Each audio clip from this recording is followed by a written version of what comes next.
Tidak ada satupun yang berani berbicara soal warisan.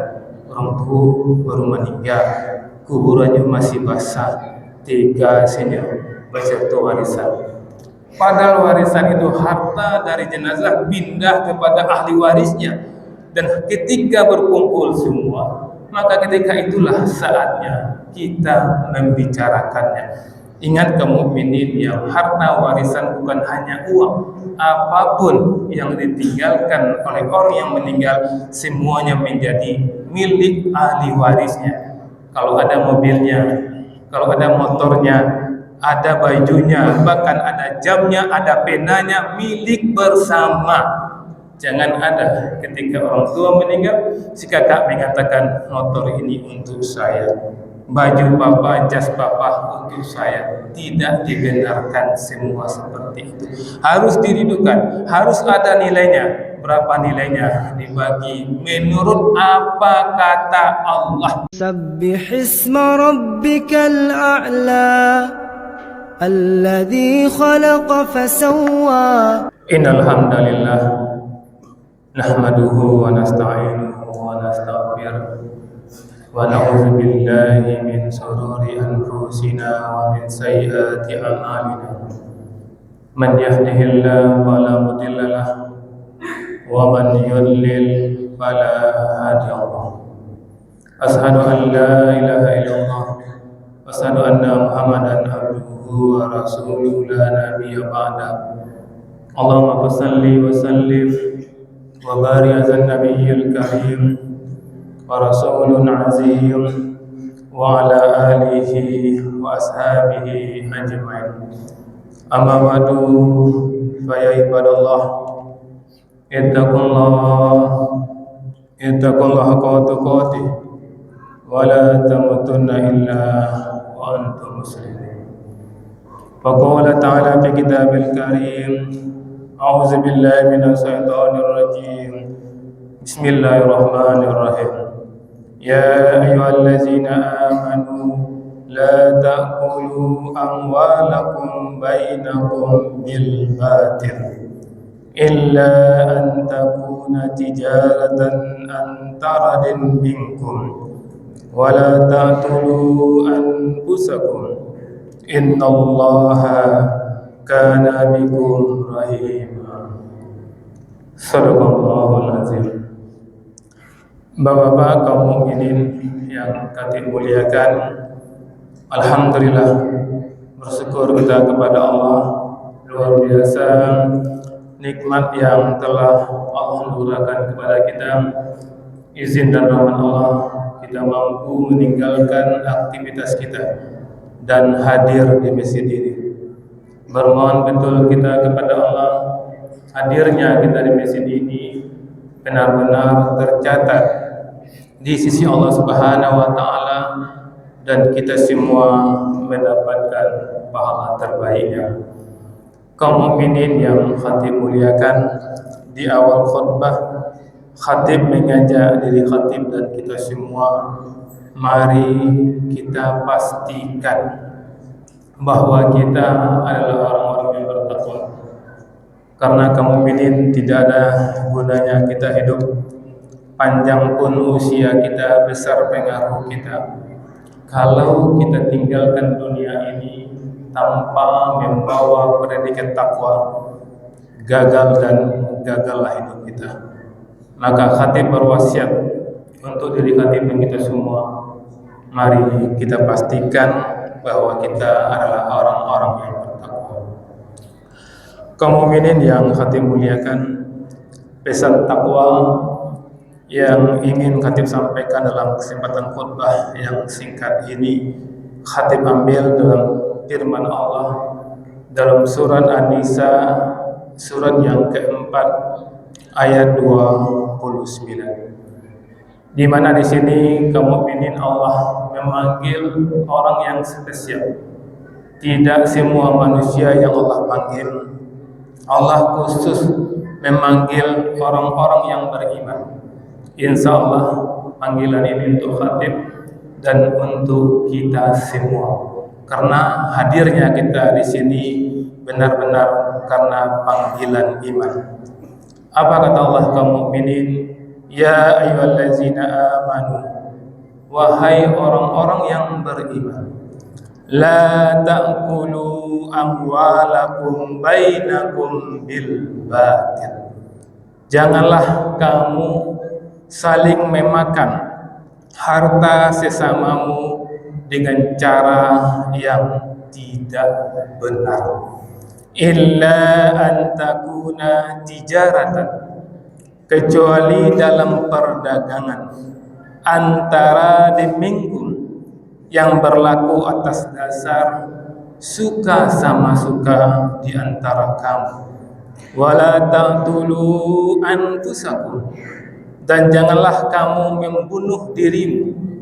Innallaha kana bikum rahima, sungguh Allah Maha Penyayang kepada dirimu.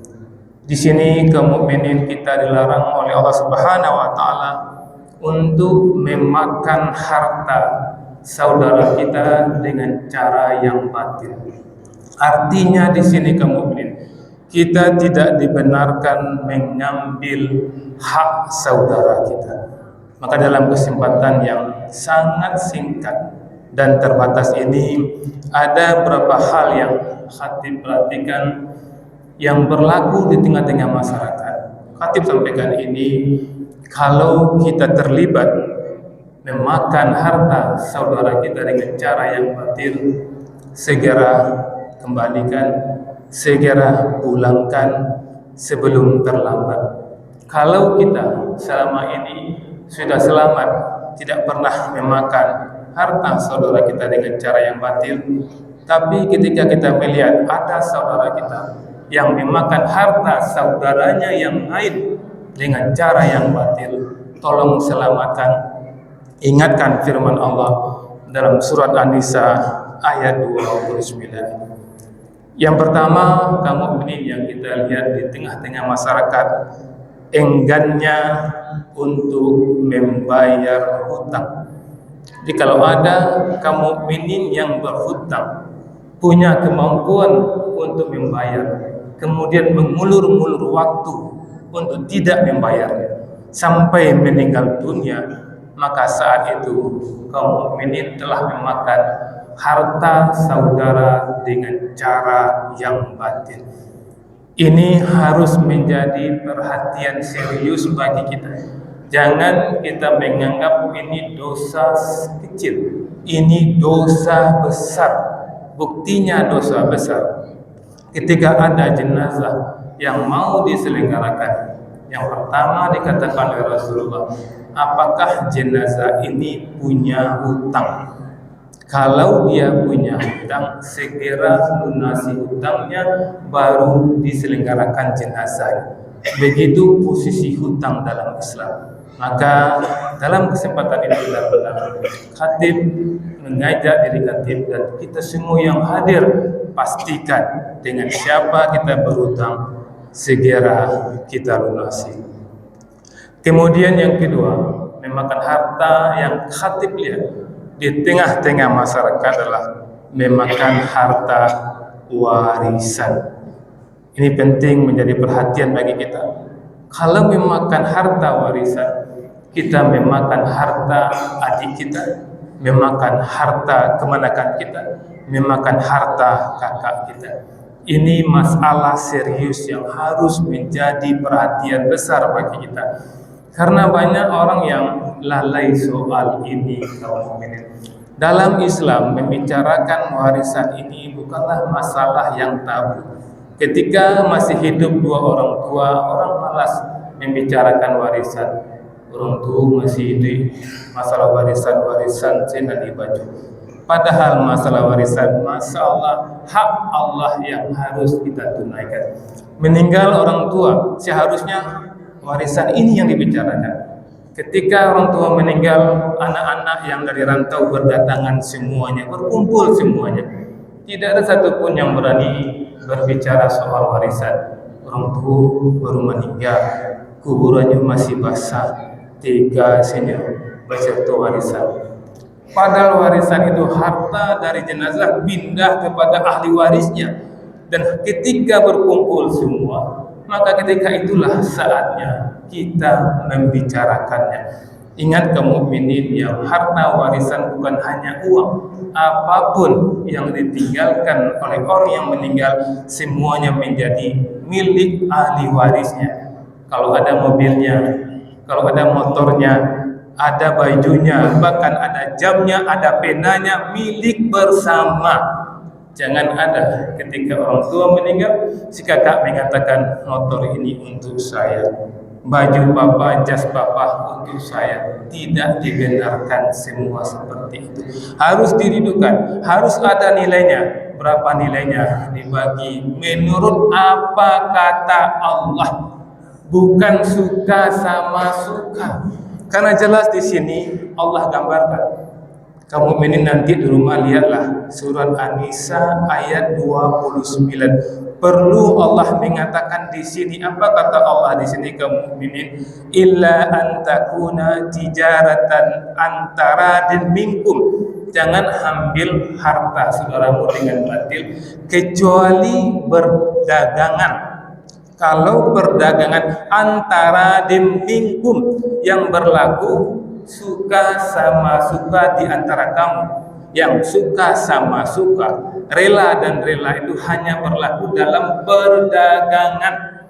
Kalau yang dalamnya warisan ikut aturan Allah, bukan suka sama suka. Orang tua sudah meninggal, yuklah kita bagi sama-sama, perempuan dapat sama, laki-laki sama, kita sama-sama ikhlas. Tidak dibenarkan seperti itu. Harus ikut cara Allah. Kalau tidak ikut cara Allah, itu namanya cara batil. Kita ikut cara Allah, bagi apa kata Allah, laki-laki dapat 2, perempuan dapat 1. Setelah dibagi, kalau laki-laki ini mau bagi adiknya yang perempuan, kakaknya yang perempuan, terserah. Yang penting yang punya hak harus kita berikan. Yang pertama soal hutang, kamu ini perhatikan. Kemudian soal warisan. Kemudian ada juga mengaku miskin padahal tidak miskin. Kita lihat ada bantuan sosial, padahal ia mampu tapi ikut mendaftar sebagai orang miskin. Maka ketika dia tidak miskin, mendaftar sebagai orang miskin, maka dia sudah memakan harta yang bukan haknya. Dia telah memakan harta yang batil. Kalau ada di antara kita yang berpraktek seperti ini, segera taubat. Kalau ada saudara kita yang berpraktek seperti dia tidak miskin, kemudian mengaku miskin, segera ingatkan, karena konsekuensinya memakan harta yang bukan hak kita, konsekuensinya di dunia dan juga konsekuensinya di akhirat. Kemudian contoh yang berlaku lagi, nepotisme dalam pekerjaan. Seseorang yang tidak punya kompetensi, tapi karena punya orang dalam dia diterima. Kemampuannya pas-pasan, cuma punya orang dalam. Sementara orang lain yang hebat punya kompetensi, tapi tidak punya orang dalam, terpinggirkan karena kita punya orang dalam. Maka kita ketika itu sudah mengambil hak orang lain yang lebih pantas karena kita punya orang dalam. Ini termasuk memakan harta dengan cara yang batil. Kemudian kamu praktek di lapangan yang khatib perhatikan dan khatib yakin kita semua juga memperhatikan. Riba dalam transaksi itu batil. Pinjam uang 1 juta, kemudian dibayar 1.200.000, ini batil. Padahal Allah telah memberikan solusi terbaik. Allah yang menjadikan kita kaum mukminin, Allah yang tahu yang terbaik untuk kita. Apa kata Allah dalam surah Al-Baqarah ayat 275? Wa ahlallahu al-bai'a wa harrama riba. Padahal Allah telah menghalalkan jual beli, wa harrama riba, dan mengharamkan riba.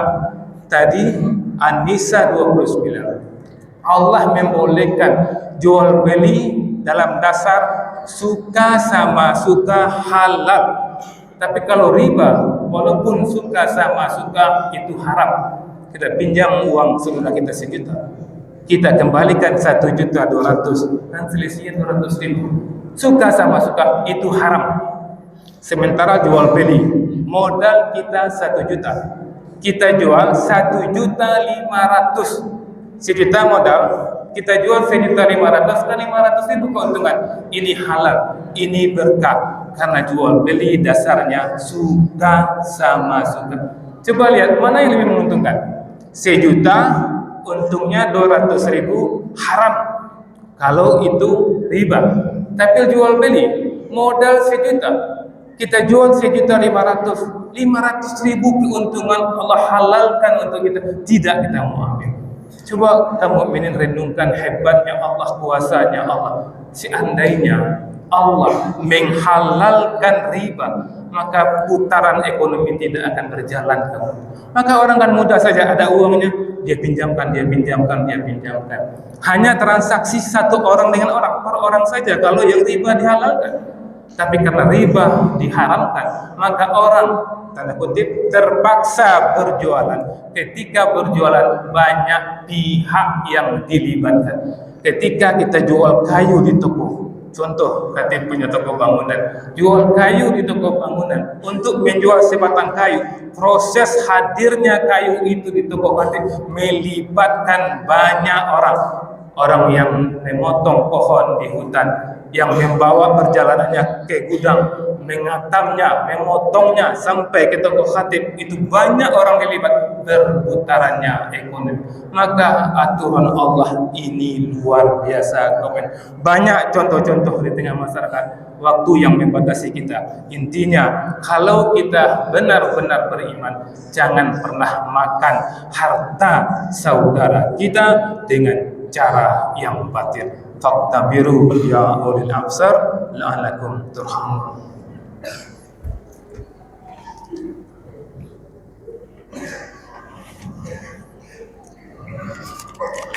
Alhamdulillahirabbil alamin.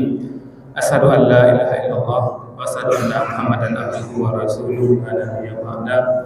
Allahumma shalli ala sayyidina Muhammad wa ala sayyidina Muhammad. Ibadallah, ittaqullah qutuqati wa la tamutunna illa wa antum muslimun. Kaum mukminin yang Khatib muliakan, Khatib benar-benar berharap apa yang Khatib sampaikan ini benar-benar masuk dalam relung-relungan jiwa kita semua. Khatib ingatkan lagi tadi firman Allah yang mengatakan orang beriman jangan sampai memakan harta saudaranya dengan cara yang batil. Surat An-Nisa ayat 29. Di khutbah kedua ini Khatib lanjutkan dengan An-Nisa ayat 30. Apa kata Allah di sini? Kaum mukminin yang makan harta warisan tadi, yang tidak membayar hutang tadi, yang masuk pakai cara orang dalam tadi, yang bertransaksi dengan riba. Apa kata Allah? Wa may yaf'al zalika, dan barang siapa berbuat demikian, udwanan, melanggar hukum, wa zulman, dan zalim. Allah mengatakan zalim, fasaufa nuslihi nara, maka akan kami masukkan ke dalam neraka.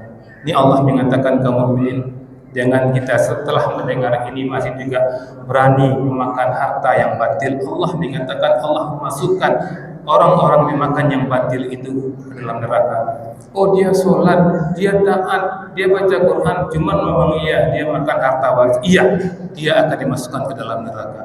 Mungkin setelah dipanggang bertahun-tahun dalam neraka, karena ada salatnya, karena ada zakatnya, dia dikeluarkan dari neraka.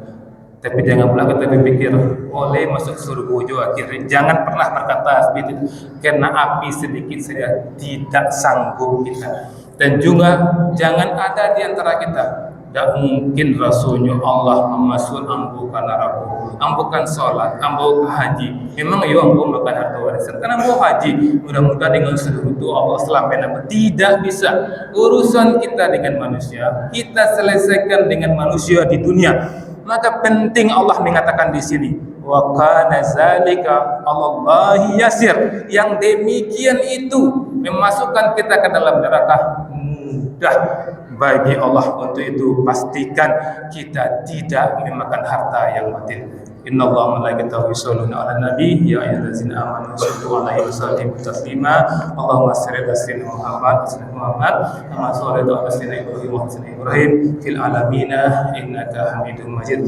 Allahumma ighfir li muslimina wal muslimat المؤمنين والمؤمنات الأحياء منهم والأموات وتبع بيننا وبينهم بالخير رب اغفر وارحم أنت خير الراحمين اللهم اجعل إندونيسيا آمنة مطمئنة وجميع بلاد المسلمين برحمتك يا أرحم الراحمين اللهم أعز الإسلام والمسلمين اللهم انصر إخواننا المسلمين المجاهدين في فلسطين اللهم ثبت إيمانهم وأنزل السكينة على قلوبهم ووحد صفوفهم اللهم انصر على مجاهدين أعدائنا أعداء عادل برحمتك يا أرحم الراحمين ربنا آتنا في الدنيا حسنة وفي الآخرة حسنة وقنا عذاب النار سبحان ربك رب العزة عما يصفون وسلام على المرسلين والحمد لله رب العالمين.